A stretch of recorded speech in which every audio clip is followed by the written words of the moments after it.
Devil husband পর্ব ২। ভালোবাসা সব কিছুকে বদলে দিতে পারে, এমনকি একজন ডেভিল হাজব্যান্ডকেও। রাত গভীর। মেহেরিন চুপচাপ বসে জানালার পাশে।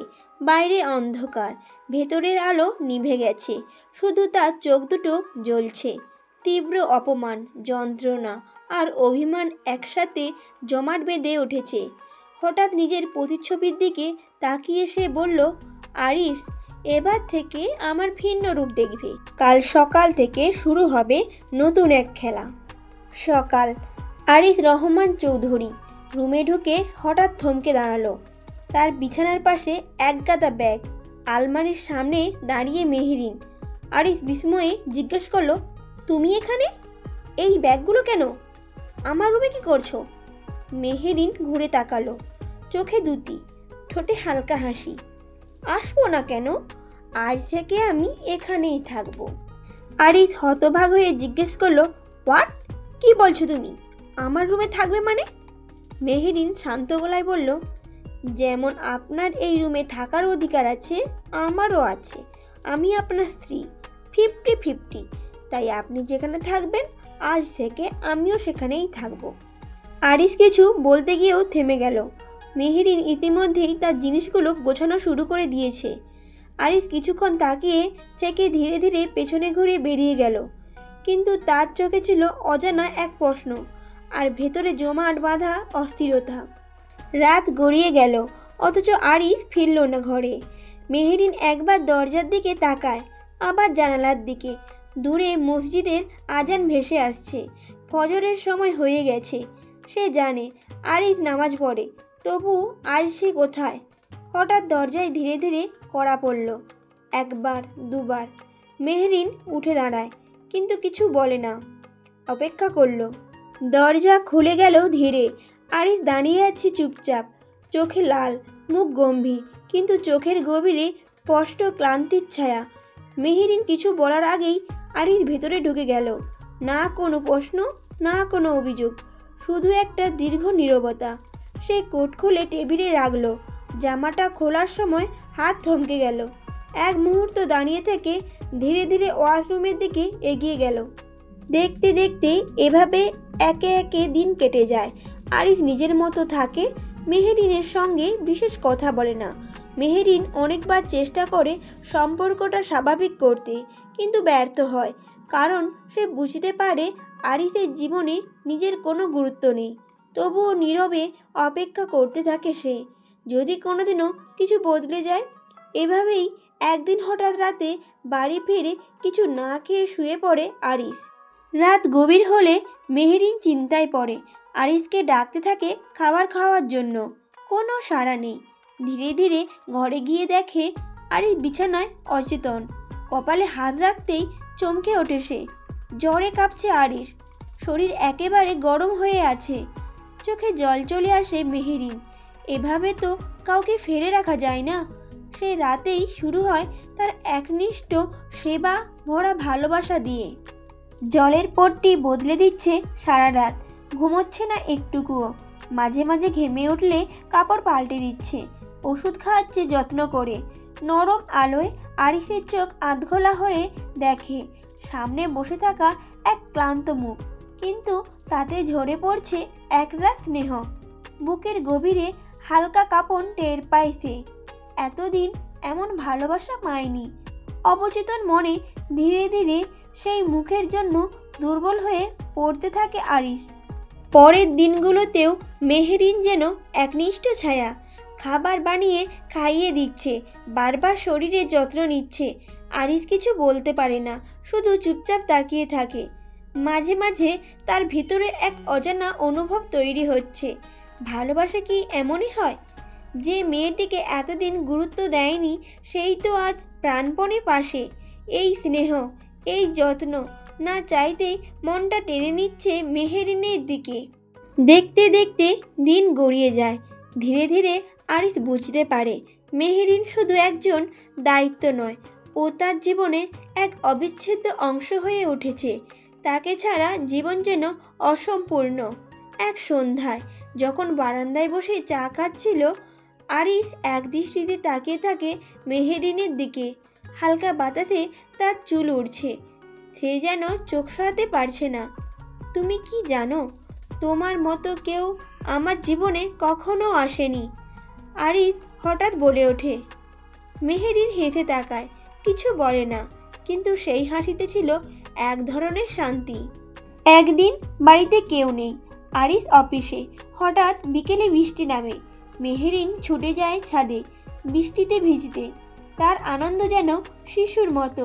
সে হাত বাড়িয়ে নাচতে থাকে, ঘুরতে থাকে। হঠাৎ চোখ যায় গেটের দিকে। আরিফ দাঁড়িয়ে, ভিজে যাওয়া মেহেরিনের দিকে তাকিয়ে, চোখে এক গভীর দৃষ্টি।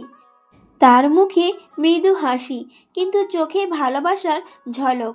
মেহরিন লজ্জায় নিচে নেমে যায়, আর আরিফ একা একা হাসতে হাসতে ঘরে ফিরে যায়। সেই হাসির মানে মেহরিন তখনও পুরোটা বোঝে না।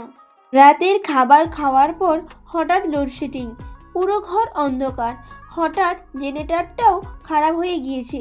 মোমবাতির আলোয় আরিফ দেখে মেহরিন এক কাপ চা হাতে নিয়ে এগিয়ে আসছে। চুপচাপ দুজন বসে থাকে। আলো ছায়ায় মেহরিনের মুখটায় একটা মায়া খেলে যায়।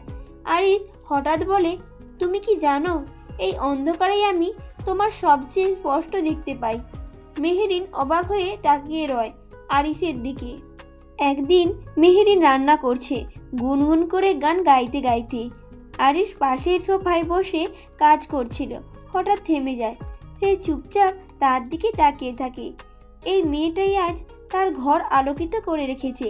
আরিফ মুগ্ধ হয়ে তাকিয়ে থাকে মেহরিনের দিকে।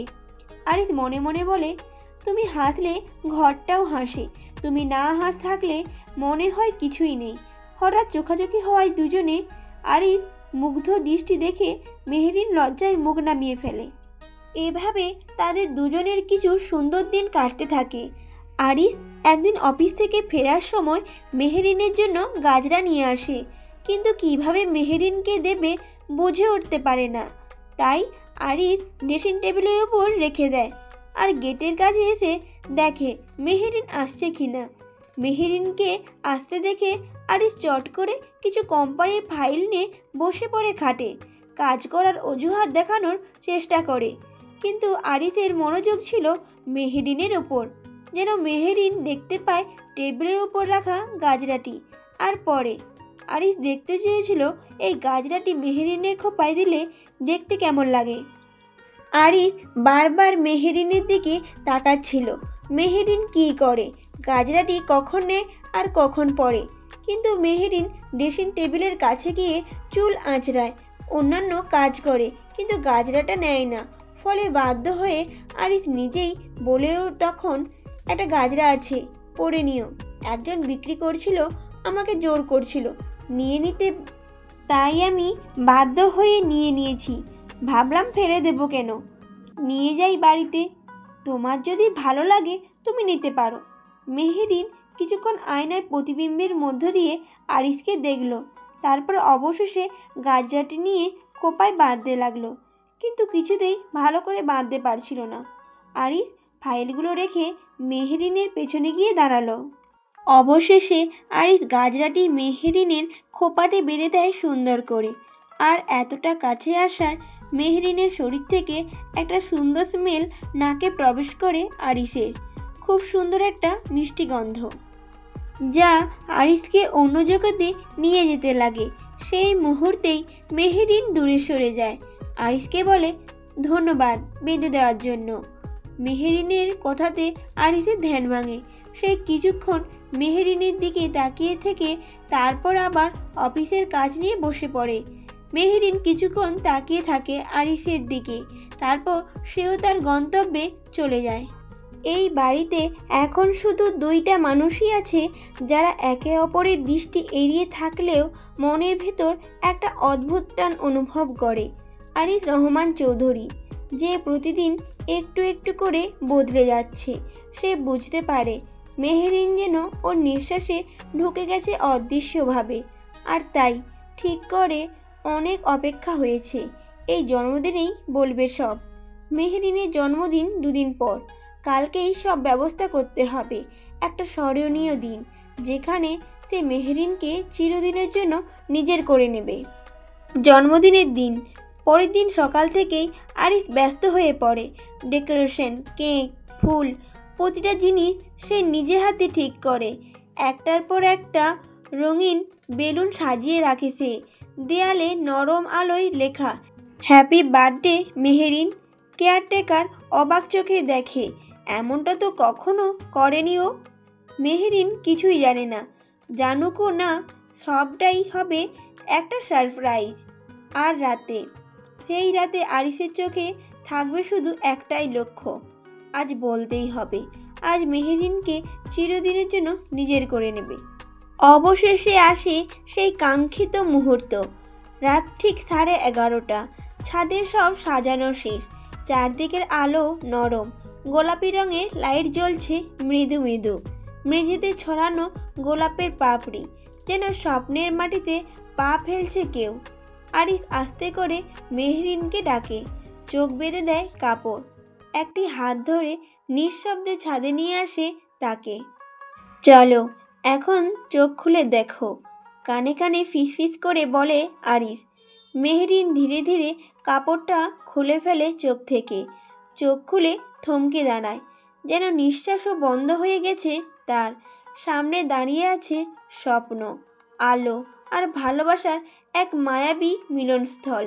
চারদিক জুড়ে গোলাপ ফুলের সৌরভ, আলো ছায়ায় মোহ। মেহরিন কিছুক্ষণের জন্য কথা হারিয়ে ফেলে। আরিস ধীরে ধীরে মেহরিনের হাত ধরে কেকের টেবিলের দিকে এগিয়ে যায়। টেবিলটাও ফুলে ফুলে সাজানো, কেকের ওপর লেখা হ্যাপি বার্থডে মেহরিন। মেহরিনের চোখ ছলছল করে ওঠে। এই প্রথম কেউ এভাবে তাকে বিশেষ করে তোলে। সে কাঁপা হাতে ছুরি তুলে। আরিস পাশে দাঁড়িয়ে, চোখে একরাশ আবেগ। কেক কাটা হয়। এই মুহূর্তটা যেন সময়ের গহীন থেকে চিরকাল থাকবে। প্রথম টুকরো কেক আরিস এগিয়ে দেয় মেহরিনের মুখে। মেহরিন লজ্জায় মাথা নিচু করে, তারপর একটু হেসে কেক খেয়ে নেয়। তারপর সেই একইভাবে কেক তুলে ধরে আরিসের দিকে। দুজনে চোখে চোখ পড়ে। কথা হয় না, কিন্তু সব কথা যেন বলা হয়ে যায়। আকাশে তারারা যেন মিটিমিটি হেসে বলে, এই রাত্রি আজ শুধু তাদের। মেহরিনের চোখের কোণ ভিজে যায় এই ভালোবাসার মুহূর্তে। অবশেষে রাতটা হয়ে উঠল মেহরিনের জীবনের সবচেয়ে স্মরণীয় রাত। কেক কাটা আর খাওয়ানো শেষে চারপাশে এক অপার্থিব আলো ছায়ার মাঝে হঠাৎই আরিস নরম মেঝেতে হাঁটু গেড়ে বসে পড়ল। তার হাতে একটা টকটকে লাল গোলাপ। চারিদিক নিস্তব্ধ, বাতাসটাও যেন থমকে দাঁড়িয়েছে। মেহরিনের চোখে বিস্ময়ে বড় হয়ে আসে। আরিস গভীর চোখে তাকিয়ে বলে, মেহরিন, জীবনের প্রতিটা সকাল তোমার মুখ দেখে শুরু করতে চাই, তোমার হাতটা ধরে প্রতিটা সন্ধ্যা শেষ করতে চাই। শুধু আজ নয়, সারা জীবনের জন্য তুমি হবে আমার স্ত্রী। আমি তোমাকে ভালোবাসি, আমার জীবনসঙ্গিনী হয়ে আমার পাশে থাকবে। তার গলা ছিল নিশ্চয়তা, চোখে ছিল স্নেহ আর গভীর ভালোবাসা। সেই মুহূর্তে মেহরিনের চোখ বেয়ে নেমে এলো দু ফোঁটা অশ্রু। আনন্দের, আবেগের, এক নিঃশব্দ সম্মতির অশ্রু। হঠাৎ করেই সময় থেমে যায়। জন্মদিনের সাজে মেহরিন ঠিক যেন এক পরীর মতো দাঁড়িয়েছিল। চারপাশ নিস্তব্ধ, শুধু হালকা বাতাসে উড়ে যাচ্ছে কিছু কনফেটি আর রঙিন বেলুনের দুলুনি। একটা ছোট আলো ঝলমলে ঘর, এবং সেই ঘরের মাঝখানে হাঁটু গেড়ে বসে থাকা একজন মানুষ, আরিস। তার হাতে এক টুকরো গোলাপ, লাল, গভীর ভালোবাসার প্রতীক। আরিসের চোখ দুটো কাঁপছে, কিন্তু ভয় নয়, ভালোবাসার তীব্রতা জমে উঠেছে সেখানে। সে বলল ধীর গলায়, মেহরিন, আজকে শুধু তোমার জন্মদিন না, আমার ভালোবাসারও নতুন জন্ম হলো। তুমি যদি চাও, এই গোলাপটার মতোই আমি আমার জীবনটার তোমার হাতে তুলে দিতে চাই। বাকি জীবনটা তুমি আর আমি একসাথে, স্ত্রী হিসেবে নয়, সঙ্গী হিসেবে, ভালোবাসা হিসেবে নয়, নিঃশর্ত অনুভব হয়ে। তুমি কি আমার গ্রহণ করবে? মেহরিন চুপ, চোখে জল জমেছে, কিন্তু ঠোঁটে এক টুকরো অনির্বচনীয় হাসি। সে ধীরে ধীরে এগিয়ে এলো, কাঁপা কাঁপা হাতে গোলাপটা তুলে নিল আরিসের হাত থেকে।